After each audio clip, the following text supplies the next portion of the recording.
In this video, I want to talk specifically about dioxins. Dioxins are very toxic. The LD50, the lethal dose for 50% of the animals exposed for rats is 22 micrograms per kilogram, and for guinea pigs, 1 microgram per kilogram body weight, indicating that the estimated toxicity of dioxins is somewhere between 3 and 60,000 times higher than that of cyanide. For a human, that would equate out to somewhere between 70 and 1,500 micrograms. So even a single milligram is deadly. And when you consider that nearly 1 million gallons of vinyl chloride were burned, that's a lot of dioxin that was created. While there's no doubt there's going to be initial deaths from this disaster, it's the long-term health effects for people with low but still significant exposures that won't be known for decades, and we need to start working on. If you want to see the acute effects of dioxin exposure, look on the internet for before and after photos of Viktor Yushchenko, the Ukrainian president who, before he died, said Vladimir Putin had arranged for him to be poisoned with dioxin. The man seemed to age 20 years in a matter of days. Dioxins are a unique poison. They don't poison us directly, but instead hijack our body's response to toxins, creating massive free radical damage. In other words, it's our body's response to dioxins that's deadly, almost like a bee sting to someone who's allergic to bees. A cytokine storm is another example. Specifically, dioxins are agonists for the aromatic hydrocarbon receptors. The aromatic hydrocarbon receptors are normally inactive, and they're bound to proteins called chaperones. Now, when we are exposed to certain toxins, the chaperone releases the aromatic hydrocarbon receptor, which then goes to the nucleus of the cell and triggers genes to produce proteins to remove the toxin.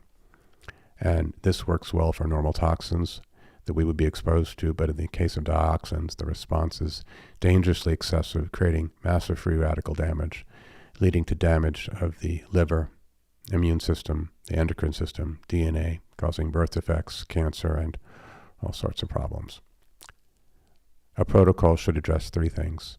First, remove the dioxins, and for this, please refer to my previous video.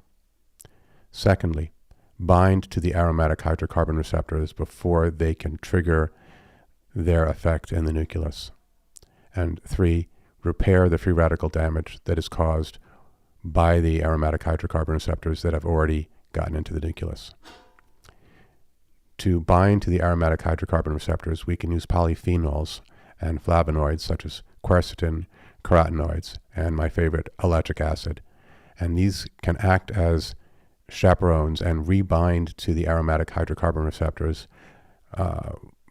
causing them to no longer have an effect at upregulating genes in the nucleus.